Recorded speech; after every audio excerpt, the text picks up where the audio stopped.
So hi guys, welcome to my channel. మన వెంకటేష్ గారి సంక్రాంతికి వస్తున్న మూవీ అయితే ఇంకా మొదటి 51 రోజులను అయితే విజయవంతంగా పూర్తి చేసుకుని 52వ రోజులకైతే అడుగు పెట్టగా ఇంక సినిమా 52వ రోజు కూడా బాక్స్ ఆఫీస్ దగ్గర మంచి కలెక్షన్స్ అయితే వసూలు అయితే చేస్తుంది. ఇంక సినిమా రిలీజ్ అయిన అన్ని ఏరియాల నుండి సంక్రాంతికి వస్తున్న మూవీకి అయితే అదిరిపోయే రెస్పాన్స్ అయితే రాగా, అంతకన్నా ముందు ఈ వీడియో అందరికి చేరాలంటే ఈ వీడియోకి ఒక 20 లైక్స్ అని టార్గెట్ ఇస్తున్నాను. కంప్లీట్ చేస్తారనుకుంటున్నా. ఇంక ఈ సినిమా మన టాలీవుడ్ లో అయితే ఇరా కుమ్మేస్తుంది. ఇంకా కలెక్షన్స్ డే బై డే చూసుకున్నట్టయితే ఇంకా సినిమా డే 1 చూసుకున్నట్టయితే 40 కోట్ల వరకు షేర్ అయితే అందుకోగా, ఇంకా డే 2 77 కోట్ల వరకు షేర్ అయితే అందుకుంది. ఇంకా డే 3 90 కోట్ల వరకు షేర్ అయితే అందుకుంది. ఇంకా డే 4 బాక్స్ ఆఫీస్ దగ్గర అయితే 120 కోట్ల వరకు షేర్ అయితే అందుకుంది. ఇంకా డే 5 బాక్స్ ఆఫీస్ దగ్గర చూసుకున్నట్టయితే 150 కోట్ల వరకు షేర్ అయితే అందుకుంది. ఇంకా సినిమా మొదటి 6 రోజుల కలెక్షన్స్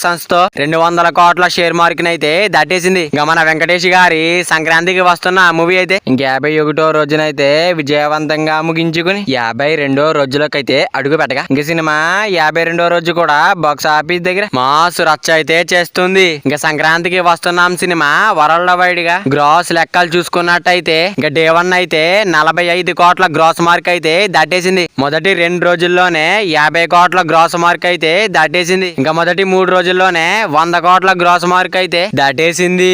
ఇంకా సినిమా మొదటి 5 రోజుల్లోనే 150 కోట్ల గ్రాస్ మార్క్ అయితే దాటేసింది. ఇంకా సినిమా మొదటి 7 రోజుల్లోనే 200 కోట్ల గ్రాస్ మార్క్ అయితే దాటేసింది. ఇంకా సినిమా మొదటి 12 రోజుల్లోనే 250 కోట్ల గ్రాస్ మార్క్ అయితే దాటేసింది. ఇంకా సినిమా మొదటి 20 రోజుల్లోనే 300 కోట్ల గ్రాస్ మార్క్ అయితే దాటేసింది. ఇంకా 52వ రోజు బాక్స్ ఆఫీస్ దగ్గర ఎంత వస్తుందో చూడాలి. మరి మన వెంకటేష్ గారి సంక్రాంతికి వస్తున్న మూవీ అయితే లాంగ్ రన్ ఎంత వరకు వస్తుంది అనుకుంటున్నారో కింద కామెంట్ చేయండి గైస్. మరి వీడియో అందరూ చేరాలంటే వీడియో ఒక లైక్ చేసుకుని అలాగే ఛానల్ ని సబ్స్క్రైబ్ చేసుకుని పక్కన బెల్ ఐకాన్ ఆన్ లో పెట్టుకోండి. Thank you for watching guys.